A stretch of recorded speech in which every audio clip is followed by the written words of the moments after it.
Inch High Comic Guy here with another Comics Gate unboxing, and this is a little package coming from New Jersey, except it's not coming from Ethan Van Sciver. It's coming from someplace about pizza? Haunted pizza. Okay, so let's go ahead, open this up, and see what the comic book fairy brought us. As customary with the Comics Gate book, it has come in a Gemini mailer.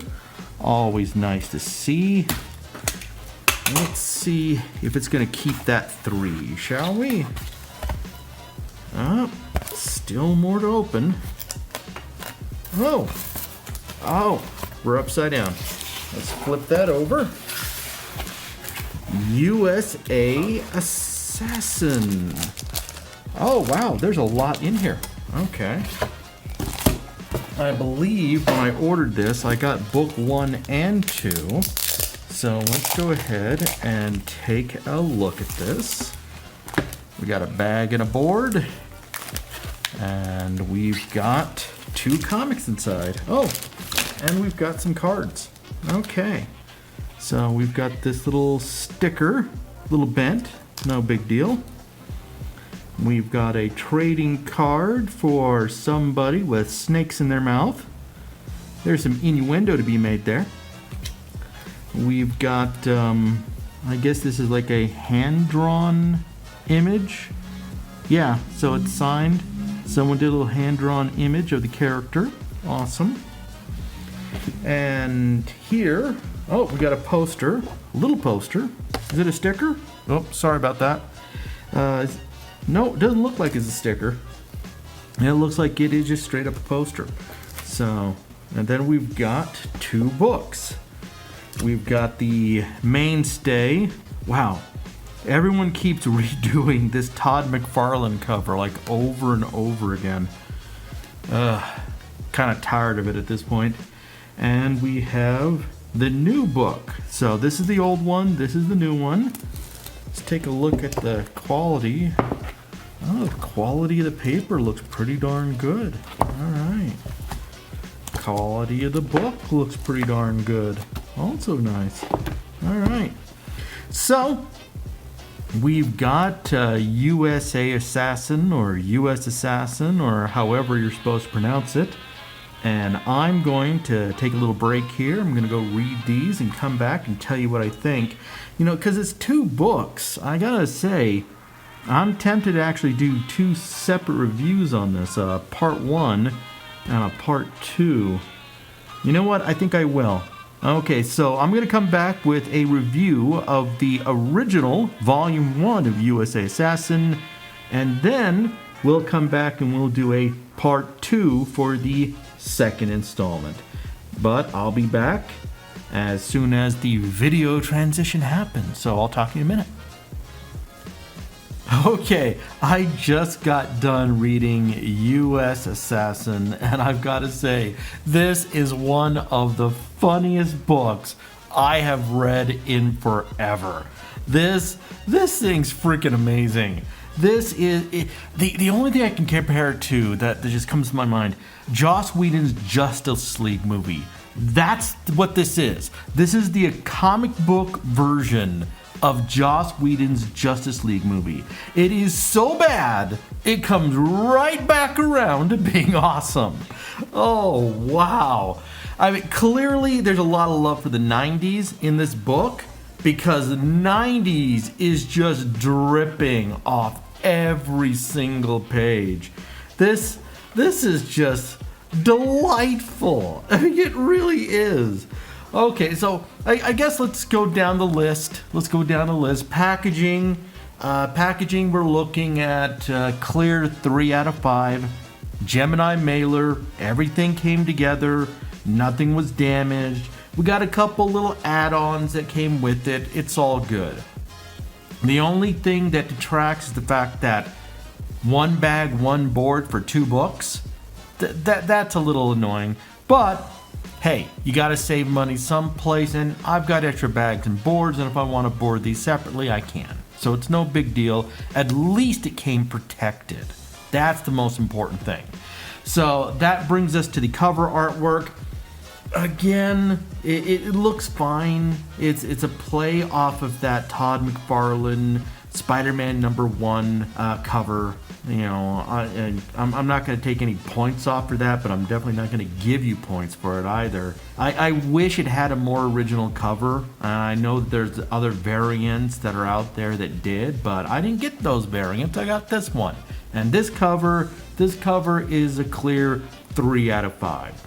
It tells a story. It pays homage to Todd McFarlane. It doesn't tell you anything about what's going to go on in the book, but at least it gives you a good idea of what the character looks like.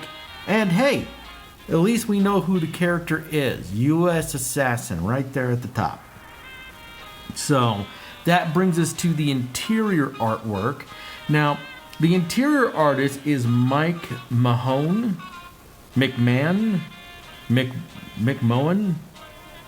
It's Mike, and Mike was assisted by Tom Schlondorn, Corey King, and Greg Poulton as far as the inks were concerned.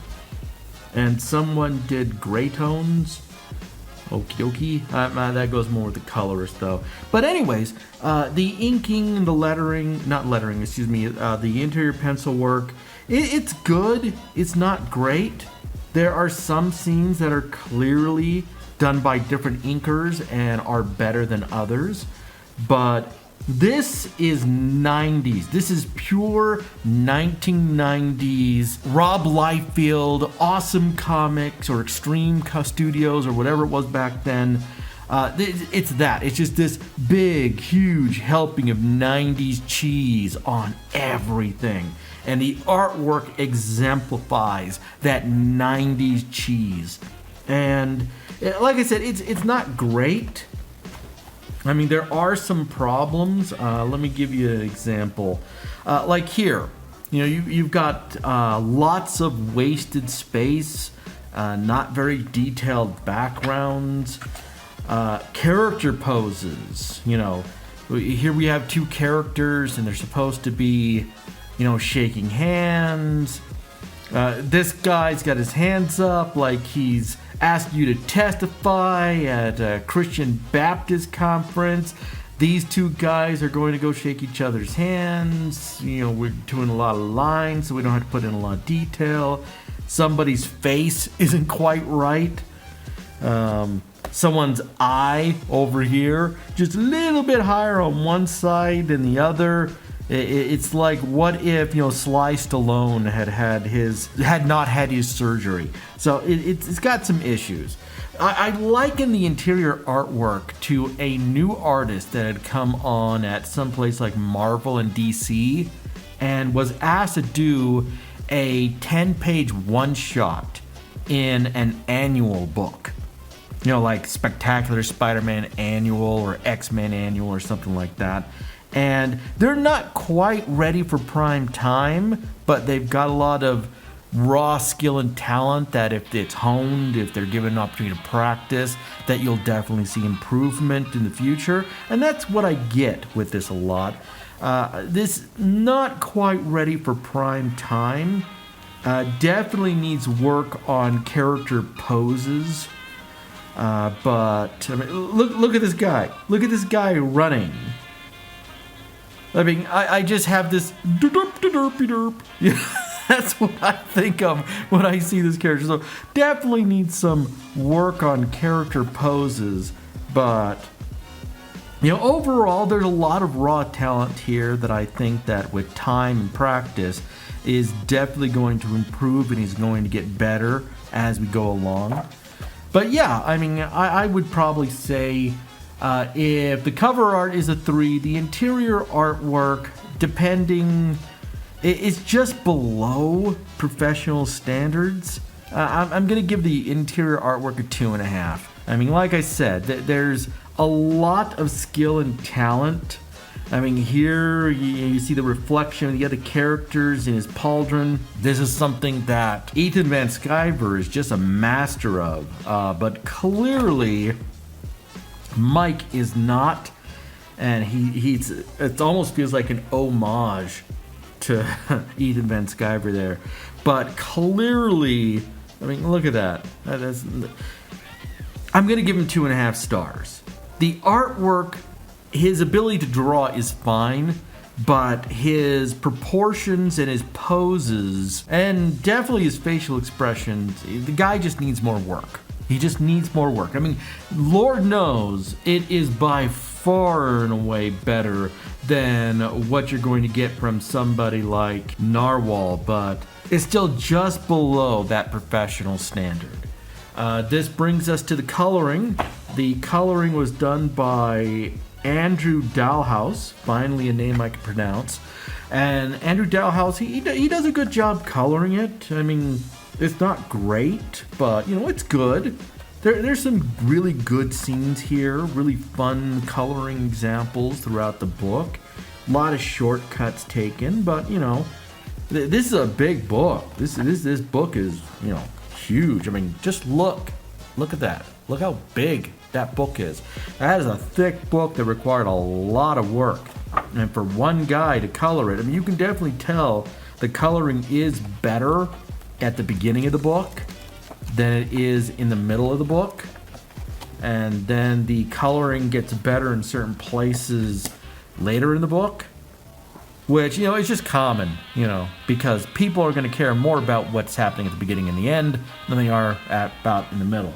So I'm not going to hold that against him. I'm going to give the coloring. So coloring, yeah, definitely a 3 out of 5. And it could be better, but considering how big this book is, that's perfectly fine. Next we come to Eric Weathers, because Eric Weathers does the lettering on every book in Comicsgate, and he did the lettering in this book too. The lettering does look really good. There we see Bazooka Dog again. But yeah, I mean, the lettering looks good. It's professional throughout the entire book, and it's exactly what you would expect from Eric Weathers. So it's not groundbreaking in any ways, but even though it feels like he's kind of phoning it in, it's still good lettering. Lettering is definitely a 3 out of 5. This brings us to the writing. U.S. Assassin is basically the B-movie American Ninja crossed with the B-movie for Captain America from the 80s and 90s. That's what this is. And it feels like it throughout the entire book. It really does. This is a B-movie turned into a comic book. And the writing is not great. It's not. But it is really fun. It's cheesy as all get out. And it's just so silly and so predictable. I mean, he goes to the doctor, and the doctor's like, hey, you want to be part of a superhero team? And boom, he's off to join a superhero team. I mean, he's got the kids and the family. As soon as I saw the kids and the family, I'm like, either they're getting fridged or they're getting kidnapped. One of the two. And you know, Poulton or whatever the guy's name is, did not let us down, because that's exactly what ends up happening. So it's not great. I mean, look at this. Look at this picture here. Domo arigato, Mr. Roboto Domo. I mean, that's what this is. That's exactly what this scene is. It's just, this artwork, man, this writing. The penciling, like I said, though, it's good. It just needs some work to get up to that professional grade. And, you know, but he's on his way there. He's on his way there. As far as the writing, like I said, the writing is 2 out of 5 stars, in my opinion. I mean, I got bored throughout the book because the pacing on the book actually is not all that great. I actually stopped reading, went and got a snack, and went and did other things because I just got bored during the course of reading this because the pacing was so bad. I mean, this took a couple of hours for me to actually read. And the whole reason it took me so long to read is because, you know, I'm sorry, it's just not compelling. You get bored super easy during the course of this book. So as I was saying before I accidentally hit the camera again, if you're interested in a book with a huge amount of 90s cheese on it, this is definitely a book for you. U.S. Assassin, it ain't good, but by God, it is entertaining. So I'm going to give the writing on this book 2 out of 5 stars. They didn't intend for it to be funny, but it actually was quite entertaining. So that is going to give us a final score of 2.75 out of 5 stars. And really, what are you going to expect from a book that has a character named Bazooka Dog in the comic? I mean, I'm not even kidding you. There is literally a dog with a bazooka on it. I mean, how am I supposed to take this seriously?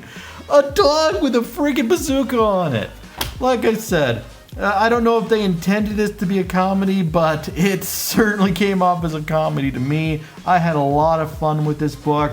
I would recommend actually collecting this book because it's a fun book. It's a little dry. It's not, I can't really say dry. It's a little boring in some places. The pacing isn't that good. In fact, the pacing is the big reason why this book got a 2 and not a 3. More so than the fact that it's unintentionally funny. It is funny in an ironic fashion, not as something that was planned out. But it's the pacing. The pacing is what kills this thing because you just get bored in the middle of reading it. So, but yeah, so that is Volume 1 of U.S. Assassin. And come back later and we will take a look at Volume 2.